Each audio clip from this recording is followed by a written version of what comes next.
Greetings, friends, and welcome to r/entitled parent. So this story happened to me for over a year, and I think and hope it has finally stopped. Here's some backstory. After a painful breakup with a guy I was really into, I went back with my ex, and after a month ended up pregnant. Because of my religious background, I decided to keep the baby and break up with my ex. He was 6 years older than me, 27 years, and was starting over in his career, had no work, lived off his parents' money, and was a jerk to his pets. Spent all his remaining money on plants. It was his hobby, all while I was pregnant.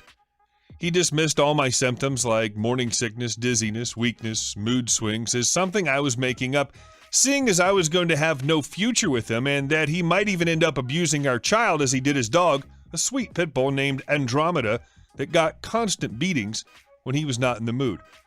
So I broke up with him, and he was shocked.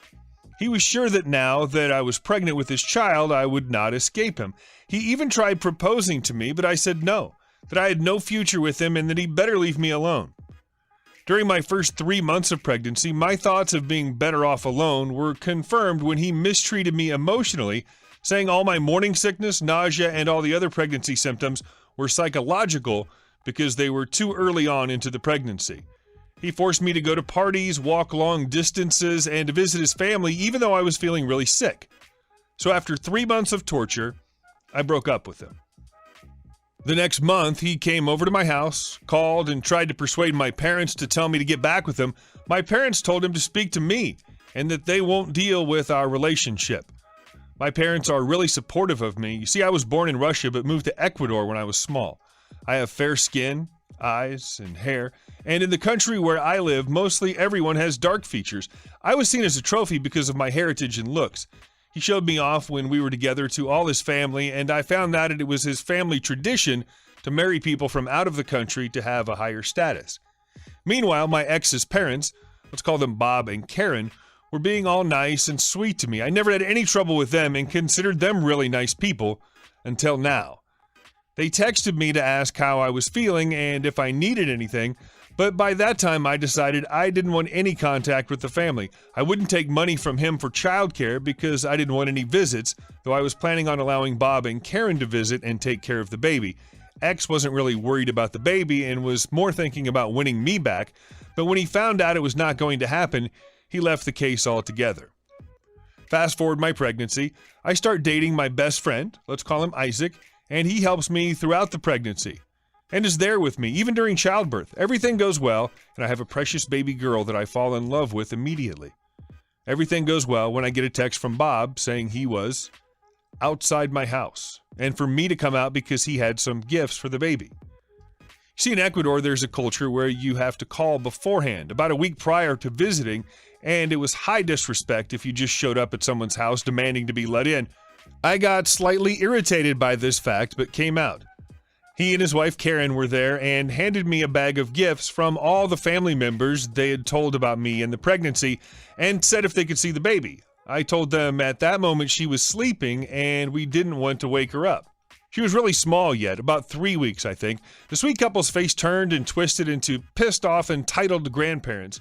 Karen struck with her fist against the car, a small Chevrolet Aveo, and the father just grumbled, but then calmed down and said that they gave me presents and now have the right to visit their grandchild, that I must allow them in, and that Karen wanted to hold her. You see, to me, respect is really important, and I can't stand being disrespected. I just gave birth 3 weeks ago, can barely walk, and now they want to come in and hold my baby? No way. I just changed my mind about allowing them in her life, so the conversation went as following. Me. Excuse me, but I can't let you in right now. She's sleeping and wakes up easily. Bob. Oh, come on. It's just a baby. She'll fall asleep right after a few minutes. Just let us come in. Karen's come all this way to carry her. Me. Sorry, but it's a no. Thanks for the gifts, though. Next time it would be nice if you called prior to coming so I can make sure everything is ready for your visit and you might get a holder. Karen. You have no right to hold the baby away from us. Even if your relationship didn't work out, she's our grandchild. Me. I understand, but as I said before, I really don't want to wake her up. Karen, how dare you disrespect me? That is our baby and we have the right to see her. Bring her out now. Me. No, sorry, I can't. Bob, cutting me off. That baby is worth a lot to us. You know that in our family bloodline it's very important. We need to take pictures of her and send them. Did she get blonde hair and green eyes like you? Me. She has amber hair and blue eyes. Bob. That'll do. Bring her out now. Me. Sorry, I'm tired. I usually sleep when she sleeps, so I'm going in right now. Karen. Bob, do something about it. She's kidnapping our baby and keeping it away from us. I close the door behind me and I'm feeling in shock. They treat my baby as if she was a dog that has a pedigree, and they wanted to show her pictures to the other family they had. I didn't like this one bit. I went inside while Bob was trying to calm Karen, assuring her that I would let them see the baby next visit. No, I won't. Fast forward about a month and I receive a call that they are here. Great. They didn't call prior to the visit once again. Now I have a chance to talk to them. I come out with my dad this time. He's really tall, really well-built man with a stone face. He's really kind and funny, but has a dead serious face most of the time. I wanted him to be with me just in case they became aggressive or something. This time, even my ex decided to show up. Bob. Hello, OP. Can we see the baby now? We got you more gifts. Me. Sorry, but you won't be seeing the girl. You see, I want to start my life fresh. I made many mistakes in the past, and I do not want to get involved with you or your family at all. I've now moved on and want a future with me and my daughter. Even if I get a chance to find someone else and marry, I don't want my daughter to have 3 sets of grandparents. I hope you understand that. I said way more stuff than this, but that's a summary of everything. Karen's face turned red, as if I'd insulted her with the worst kinds of words. She just leaned on the car and hit her face while starting to sob silently. I kind of felt bad for her, but all that sympathy died soon. Bob, chuckling. Oh, kids these days. Listen, we're her grandparents and have the right to see her and have her and do what we wish with her. She's our family, so don't act immature. You bring her out now so we can see her. Also, on holidays, she'll be coming to our place and spending it with us. You're just a child and don't know anything about life. I'm 22. She will suffer if she doesn't spend time with us. You have no right to take her away from us. I understand you are angry at X, but that doesn't give you the right to behave like this. X. Yes, she's mad at me and does this as a payback. Bob. Our family is very prestigious, so the child will be very happy. Also, everyone will like her because she has foreign blood, and we'll want to make sure everyone knows how special she is. Me. My decision is final. Sorry. I will not hold contact with you, nor will you get to meet my daughter. Karen. How dare you, little immature girl! Take this right away from us! We are her grandparents! My dad, who was already fed up with all this that had happened, raised his voice, which he never does, and sounded pretty terrifying. His Spanish isn't really good, but he made himself clear. Dad, okay, you listen to me now. My daughter suffered enough with people like you. She wants to start a new life, and it will be best for her daughter to do the same. She doesn't have to be with people like you, so just leave her alone, okay? Let's go inside now. Karen then pushed past me and, screeching like a mad banshee, tried to push her way past my house's gate and into my yard. This surprised me, her husband Bob, and even X. But not my dad. He just stood in the way, blocking her from going in till she got tired and walked back to her car, defeated. Bob. We are family and have rights. Remember that, you immature girl. You're hurting your daughter. So let me tell you some stuff about parental rights in Ecuador. The mother has sole custody until the father proves he is the father with the DNA test. He has 5 years to prove it, or he loses his right to parenthood. Only the father has the right to move something in court. It costs about $1,500 to call me for court, $1,500 to bring the DNA test result, $1,000 to state that he is the father, and $1,500 to set out the visit rights and such. Being an unemployed teen with no career and no time, living in a city 6 hours away from me, he didn't have all that money, nor did his parents, and also he only cared about winning me back to show me off. He didn't care about his daughter, so I couldn't be happier.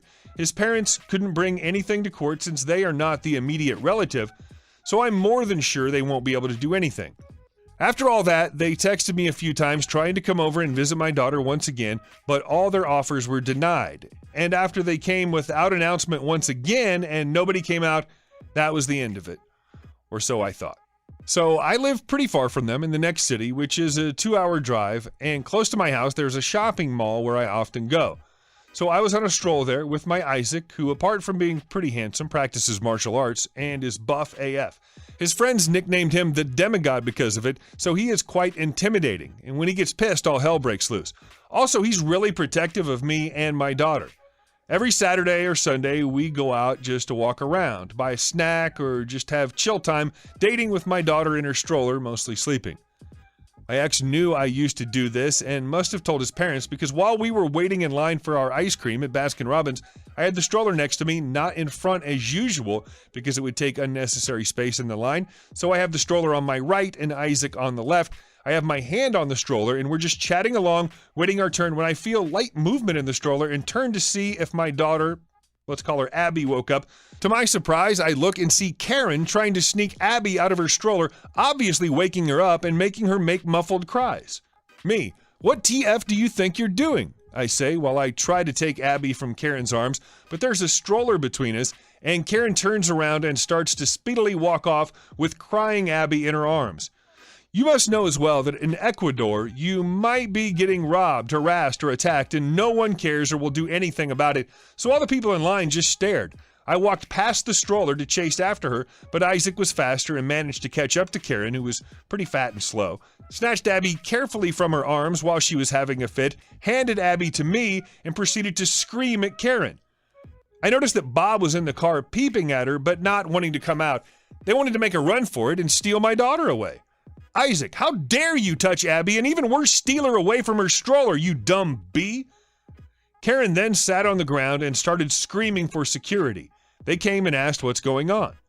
Security guy number 1, ma'am, what seems to be the problem? Karen, they kidnapped my daughter. That baby is mine. They took her away from me, then shoved me to the floor and kicked me in the guts. Security guy number 2, is that true? Isaac, no, of course not. She stole my girlfriend's baby from her stroller and tried to make a run for it. She's the mother of OP's ex. I just stopped the fat bee and returned the baby to my girlfriend. Karen, he is lying. He stole her from me. I'm the mother. She looks like me, don't you see? Security guy number 1. Well, let's check security footage to see if Karen interrupting. There was no need for that. We are wasting time. Just give me my daughter back now. She needs me. So security made us go and check the footage, which they proved that Karen was following us for about an hour before trying to snatch Abby while Bob was waiting in the car for her all this time. Then the footage showed everything else that happened. The security guy said he'll have to call the police, so while he dialed the cops, she once again tried to snatch the now sleeping Abby from my arms, but without luck because Isaac was right there and blocked her way before pushing her down to the ground. Karen just stood up and started screeching while trying to go past him again, throwing punches and kicks. The security guards had to restrain her until the police came and took her away. So that was the last I heard from them, and I hope it stays that way. You see, some of you may be thinking that it's wrong for me to keep my daughter from her father, but knowing that first, he has no interest in her, second, is an abuser, and third, that he might only be using her as an object to show her off to his friends and family, makes me believe I'm making the right choice in protecting her from all the pain that might bring her in the future. Well, that's all for now. Thank you for watching, and see you in the next video.